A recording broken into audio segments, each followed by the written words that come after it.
तब भौजी माई के लिया के हम तो जात हई, तनी घरा दुआरवा ठीक से देखियो। तू जाए के अपन घरा देखो, हमरे घरा तुम्हें चिंता नहीं करे कोई। जितना हमरे याद रहा उतना तो अपन कपड़ा लत्ता हम धाई लिए हई, और तो हमरे कुछ याद आवत ना बा कि का हम भुलात हई। 10-12 ठू साड़ी साया ब्लाउज कुल तो हम लई लिए हई। तेल साबुन शीशा कंघी ई कुल ले जाए के हम का करीब, ई कुल तो वहू हमें मिल जाई। जरूरत के सामान तो अपन कुल हम धई लिए हई, और जौन कुछ जरूरत लागी हमें उ तो बिटिया दमाद हमार देबे करी है। बिटियावा हमार अचानक ही चले के मना बना लेत है, मनो नहीं कह सकते वो का, काहे कि अपन बिटिया है। जब बिटियावा चले के कहत बा तो कैसे वो का हम मना कह सकित है। वही के चलते तनी हमहू के घूमे फिरे के मिल जात है, नहीं तो एक दरिया रहत रहत मना उबिया जात है। यही से जैसे हमार बिटिया कहिस चले के तुरंत हम तैयार हो गए। का भाई अम्मा बतिया मनबू नहीं? का भाई तुम्हें गेहुआ कटाए वटाए जाते तब वही लागे जाती तो ना होते, तुम्हें अब ही जाए रहा है। देखा था जब हम कहीं बहरे जाई थे तब तू ऐसे करकराहट लगाए रहा थी। यह कुल आदतिया ना तोहार हमें ठीक नहीं लगता है, और तू जौन करत है तोहार आदतिया ठीक लागत है। कौनो घूमे टहरे जात हई, तू जानत है कि का करे के जात हई। उतना अनारी ना बनियो, बिटियावा के हमरे ऑपरेशन होइया बा यही मारे जात हई। ना जाए तो परदेसवा में होकर के देखभाल करी, तू जाए के करबू। गौवा में ऑपरेशनवा करवाए से ना होता है, परदेसवा जाए के ऑपरेशनवा कराई कौनो जरूरी रहा का? गौवा में डॉक्टर अस्पताल के कौनो कमी बा जौन परदेसवा जाए के ऑपरेशनवा करवाई है? जहाँ वोकर मन कही तहाँ दिखाई, तुम्हें काहे इतनी चिंचिनी लागत बा? यहाँ पे आए बा खाली हमें लियावे खातिर, समझियो। जब माई के लियावे आए बा तो ओकरे साथे हम जाइब नहीं।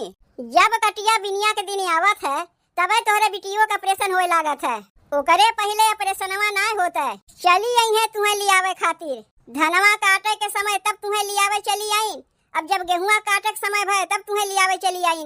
लेकिन अब तक तोहरे बिटिवा के ऑपरेशनवा भय नहीं। तोहरे दिवकवा में भरा बा भूसा, आगा पीछा कुछ देखबू नहीं, बस चल देबू अपने बिटिया के साथे। तू हमेशा ऐसे कटिया बिनिया के समय में चल देबू अपने बिटिया के साथे, तब बेकार है के खेती बाड़ी रखे है का? ई कुल हमरे भरोसे किए है, तब का अपने भरोसे किए है।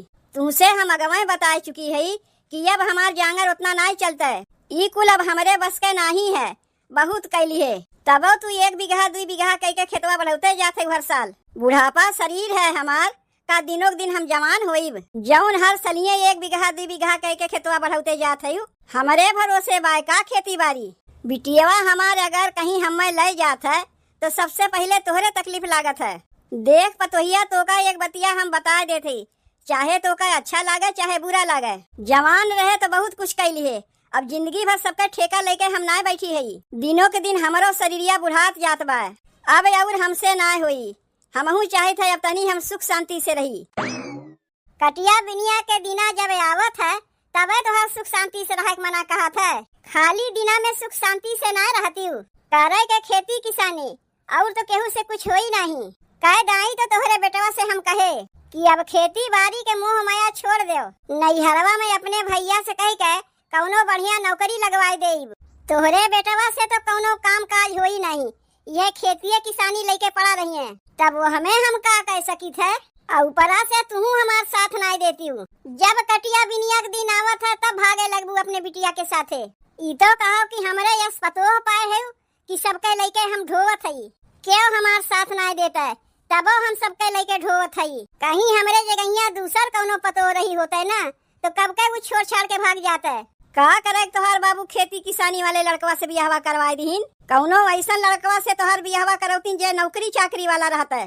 नहीं जानत रहीन हमार बाबू कि उनके दामाद खेती किसानी तक रह गई है, नौकरी चाकरी उनसे होइबे नहीं करी। अगर खेती किसानी तक रह गई तोहार बेटवा तब घरा वालन के उनके साथ देवे चाहिए कि नहीं, ना कि छोड़ छाड़ कर चल जाओ घूमे टहरे। के का तू कहा थयू? तुम्हें ना कहा थई, लेकिन कम से कम तुम्हें तो सोचे चाहिए कि घरा दुआरवा रखौती तो हम दोनों परानी जाए के गेहुआ तो काट ले। गेहुआ काटे के तो हम तुमसे ना कहा थई, खाली घरे दुआरवा रखावे कहा थई ना, वो तो तुमसे ना होत बा। चल दी अपने बिटिया के साथे, घरा दुआरवा लेके क्यों भाग नहीं जाई। केवड़िया बंद करके जंजीरी चढ़ा के ताला मार दियो। चली जाऊ दोनों परानी गेहूं काटे। का एक मनई जब घरा रखाई तबे जाइबू दोनों परानी गेहुआ काटे। जेकरे घरा में सास ससुर ना है ऊ कैसे जात बा गेहुआ काटे। जेकरे घरा में सास ससुर ना है उनके तो मजबूरी बा, लेकिन हमारे तो सास है। तोहरे सास है तो का तोहार ठेका लेके बैठी है कि सास घरा रखी है तब दोनों परानी जाइबू गेहुआ काटे। जब हम कहीं आवे जाए चाहिए थे तबे तोहरे ऊपर जैसे पहाड़ टूट पड़त है।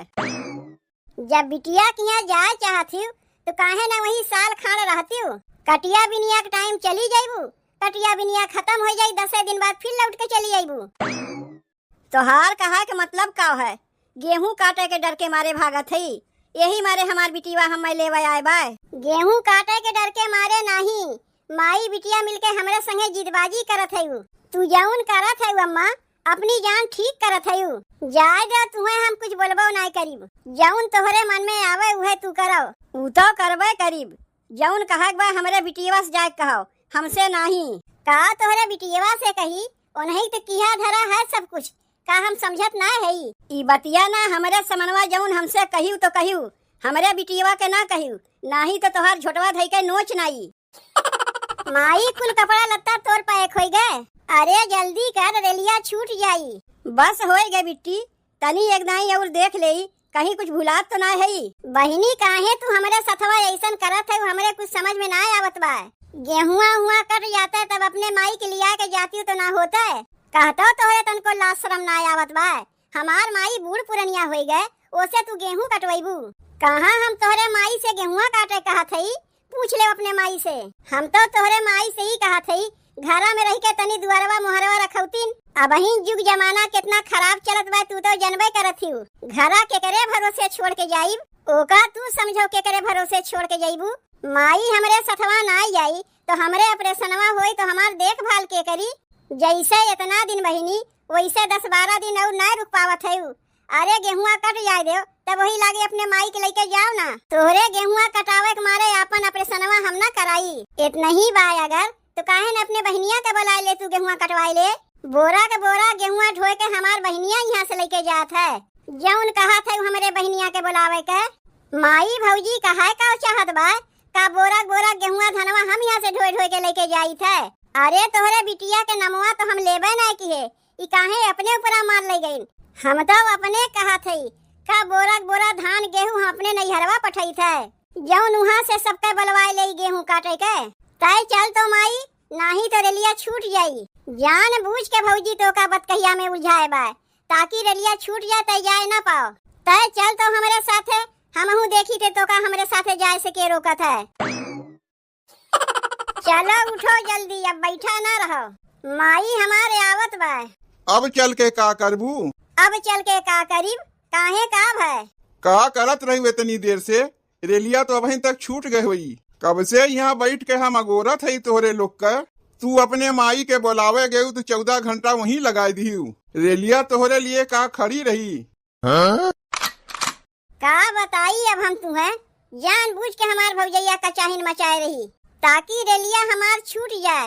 अब भाई वह तू कहा थे रेलिया बहन तक छूट गए हुई। तोहार भाईवो वही में के बाय, भौजैयो वही में के बाय। दोनों में से कौनो भी छेबेरावे लायक ना है, एक जैसन है। भौजैया काहे कचाहिन मचाए रही जानत है। माई तो जात बा हमारे साथे, घरा दुआरवा रखावे वाला के बाय नहीं, यही से ओका लाग बा चिंचिनी। माई अगर हमारे साथवा चली जाई तो घरा दुआरवा के रखाई, केका देखा के जंघे गेहुआ काटे। जब घरा में क्यों रही तब ना ओकरे भरोसे छोड़ के जंघे खेतवा में। धान कटाई के टाइम में तो वैसे हम लोग करी थे, गेहूं कटाई के टाइम में तो वैसे हम लोग करी थे। माई के लिया चली जाई थे अपने सथवा, ये लोग के यहाँ भट्ठा बैठ जात है। देखो अब बहिनो कुछ बिगड़ी ना बा। सजवा कहना एक रेलिया और बा, ना होई ओका पकड़ के हम लोग चली। भैया आए गए, काहे नहीं आवे चाहत रहा। नहीं जैसे कि कहा था जा हाथ मुंह धोए के जल्दी से खाना खाए ले। पूरी और कटहर के सब्जी बनावा, जाए के खाए आओ जल्दी से। तू खाना खाए लियो ना, तोहार पेटवा भर गए। हाँ पेटवा तो हमार भर गए। देखो ससुरारी में हम खाए पिए में ले जाते नहीं। जब तोहार पेटवा भर गए तनी आपन मुँह बंदे कह के रखो, तनी अपने बहनियों से हमें बतिया लेवे दो। तो बतियाओ ना, के तुम्हें मना करत बा? तनी एक बतिया ई तय बताओ बहिनी, माई के बहिने लैया तो का जरूरी रहा? भैया हम तो तोसे बताए रहे कि हमार ऑपरेशन होइया बा। माई के लिया के अपने सथवा ना जाई तो परदेसवा में हमार देखभाल क्या करी?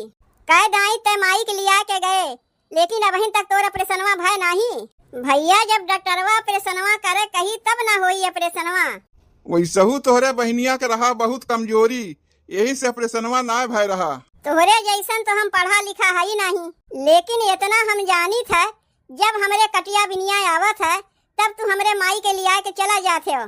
तोर बदले अगर कौनो दूसर बहन रही होते ना तो नैहरवा में आके अपने भाई भौजाई के कामे में हाथ बटवाता है। के कहा काम काज में हाथ बटवावे के तो उल्टे माइये के लेके चली जाते। देखो तोहरे माई के लिया के ये हमारे जात है, वहाँ रह के अपने बिटिया के देखो भाल कैलई है। यह बहाना तनी उनके घुमाई टहराई भी हो जाई। माई के घुमावे टहरावे ले जाते हो न उसे बर्तन कुर्तन मजवाइबो। अपने माई बाप के कहियो घुमाए टहराए होइबो नहीं। चला है हमरे माई के घुमावे टहरावे। ई घर के तू दामाद है, यही से तुम्हें कुछ कहत ना है। हमरे मजबूरी के फायदा ना उठायो। दामाद है तनी कायदे के रहो। कहे ना तोहार भाई भौजाई दोनों एक्के में के हैं।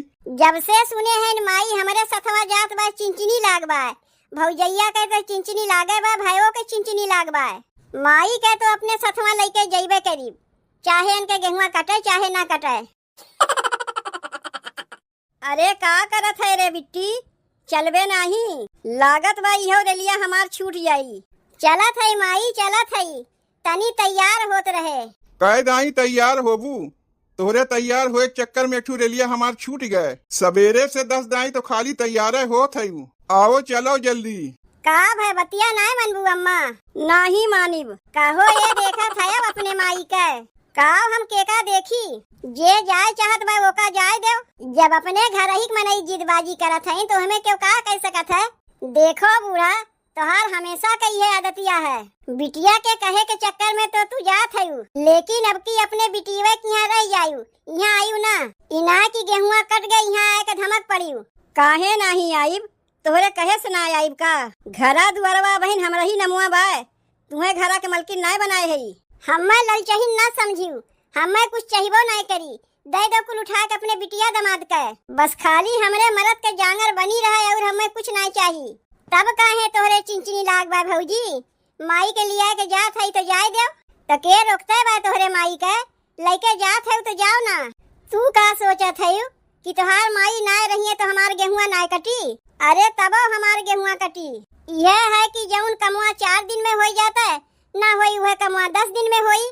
देखो हो तू घरा रखाए, हम जाए के गेहुआ काट आईब। काहे खाली तू ही गेहुआ कटबू, हमहू गेहुआ काटिब। पारी बना ले खोई दोनों जनी। एक दाई तू घर रखेबू, हम जाए के गेहुआ काट आईब। एक दाई हम घरा रखाईब, तू जाए के गेहुआ काट आईब। अरे तोहरे लोग चलत जाइबू कि यही पंचायतीये करत रहिबू? लागत बा तोहरे लोग इहो रेलिया छोड़वाई के रहिबू। अच्छा चलत है चलत है। तब भौजी माई के लिया के हम तो जात है, तनी घरा दुआरवा ठीक से देखियो। तू जाए के अपन घरा देखो, हमरे घरा तुम्हें चिंता नहीं करे कोई।